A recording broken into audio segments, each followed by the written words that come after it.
Selamat malam untuk kita semua.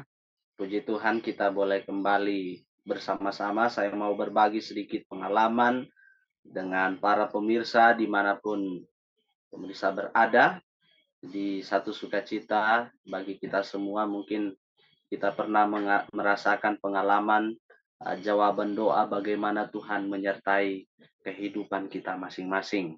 Dan kita juga pasti pernah merasakan yang namanya masa-masa yang penuh dengan ah, kesulitan. Saya mau ceritakan sedikit pengalaman saya ketika saya masih kecil.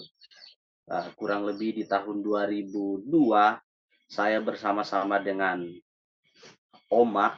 Jadi kami mengikuti yang namanya transmigrasi di daerah Papua, secara khusus di Kabupaten Waropen tahun 2002.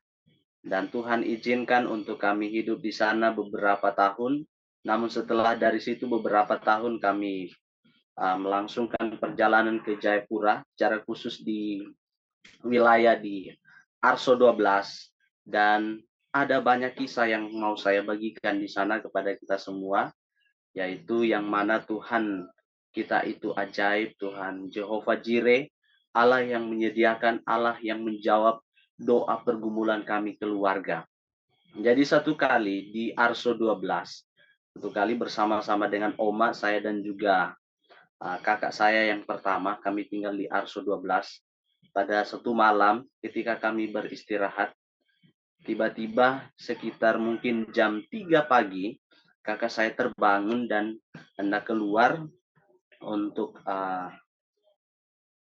keluar seperti malam ya, buang permisi buang air. Dan waktu masih di perjalanan hendak keluar dari rumah, tiba-tiba kakak saya jatuh. Saya masih kecil waktu itu, kakak saya jatuh dan ada peristiwa yang luar biasa terjadi di mana lidah kakak saya ini mulai keluar dan mata putih mulai naik. Dan kebanyakan mungkin pengalaman seperti ini saya tanyakan kepada sahabat-sahabat teman-teman saya yang lain, bahwa pengalaman seperti ini adalah pengalaman-pengalaman mendekati kematian seseorang. Nah, jadi di waktu jam 3 pagi ini kami bergumul bersama-sama dengan oma. Saya ingat doa saya adalah Tuhan tolong kami, Tuhan tolong kami. Tidak ada doa yang lain, namun doa yang saya sampaikan ini dengan penuh kesungguh-sungguhan. Singkat cerita, ketika kami berada di rumah, oma berusaha untuk mengangkat kakak saya, lalu kami berusaha untuk pergi mencari rumah sakit terdekat.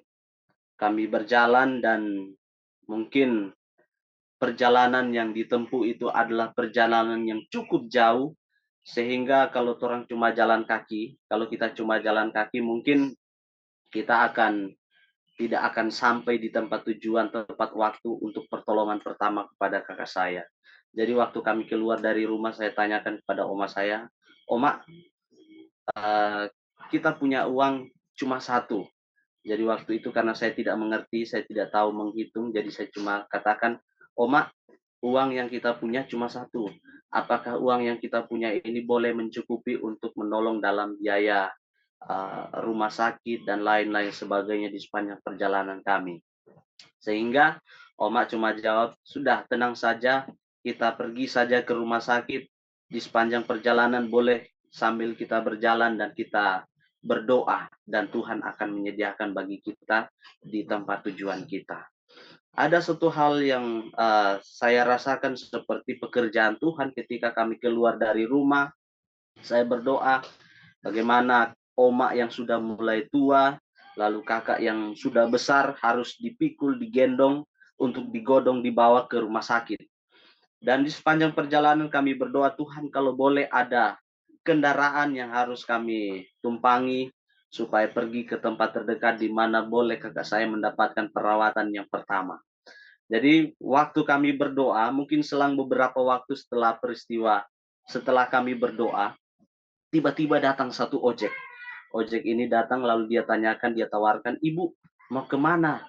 Nah, kami langsung saja bilang tujuan kami yang mana kami akan pergi ke rumah sakit, ke tempat terdekat untuk pertolongan pertama kepada kakak saya. Dan saya pikir-pikir bersama-sama dengan oma, bagaimana bisa dalam kondisi atau situasi seperti yang kami alami jam 3 pagi, ada ojek yang yang berjalan untuk mencari nafkah bekerja. Jadi, ketika peristiwa ini terjadi, saya mengerti bahwa inilah pekerjaan Tuhan dan jawaban doa dari apa yang kami minta. Namun tidak sampai di situ, ketika kami berjalan, sesampainya kami di rumah sakit, pergumulan kami adalah uang, materi yang harus kami butuhkan untuk baik biaya pengobatan maupun biaya administrasi di rumah sakit, itu mungkin sangat besar yang harus kami butuhkan. Lalu waktu itu saya ingat seperti waktu-waktu seperti sekarang, bulan-bulan puasa, lalu kami ada di rumah sakit, saya berdoa karena saya masih kecil, saya di luar, saya berdoa, Tuhan tolong agar supaya kakak saya sembuh. Namun doa yang sama yang saya naikkan ini dengan penuh keyakinan, dengan sungguh-sungguh saya berdoa. Lalu sepanjang kami berada di rumah sakit, ada berbagai macam pertolongan Tuhan yang datang kepada kami, yang saya rasakan di sana memang hebat pekerjaan Tuhan, mana Tuhan pakai orang-orang yang tidak kami kenal, orang-orang yang tidak pernah kami jumpai untuk mengantarkan baik kebutuhan seperti makanan kami atau kebutuhan-kebutuhan lainnya. Bahkan kami juga merasakan pertolongan Tuhan dengan Tuhan mengirimkan orang-orang yang menolong kami dengan biaya rumah sakit. Ketika kami selesai dari rumah sakit dan hendak keluar, sebenarnya ketika selesai, kebiasaan orang harus menyelesaikan biaya rumah sakit. Tapi ada hal menarik yang terjadi di rumah sakit itu. Saya ingat yang pasti ketika Oma pergi dan Oma menanyakan berapa biaya yang harus dibayarkan di rumah sakit ini, tapi rumah sakit dari pihak rumah sakit cuma mengkonfirmasi kalau sebenarnya tanggungan biaya yang harus ditanggungkan kepada kami ini sudah ditanggung atau dibayar, sudah dilunasi oleh orang. Jadi kami tidak tahu sampai sekarang siapa orang yang melunasi biaya rumah sakit tersebut. Dan inilah yang saya rasakan, yang saya uh, anggap bahwa ini pekerjaan Tuhan, kuasa spiritual yang bekerja di dalam kehidupan kami keluarga. Bagaimana Tuhan menjawab doa-doa kami, bagaimana Tuhan menyediakan kebutuhan kami. Satu yang pasti yang saya mau bagikan pada kita, satu ayat pada para pemirsa, saudara-saudara dimanapun Anda berada, di dalam Filipi 4 ayat 19.